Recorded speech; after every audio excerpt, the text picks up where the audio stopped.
এখানে আমি খাসির মাংস নিয়েছি। খাসির মাংসটাকে অল্প কিছু মশলা দিয়ে আমি সেদ্ধ করে নিয়েছি। এখন এই মাংসটাকে আমি ফ্রাই করব। প্যানের মধ্যে দিয়ে দিচ্ছি নারিকেলের তেল।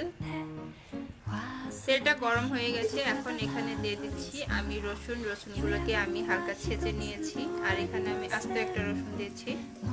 রসুনগুলো ভাজা হয়ে গেছে। এখন এখানে আমি খাসির মাংসগুলো দিয়ে দিচ্ছি।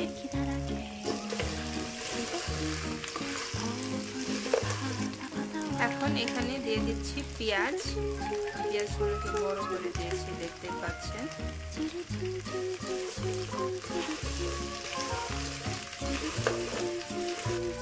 এখন দিয়ে দিচ্ছি টমেটো।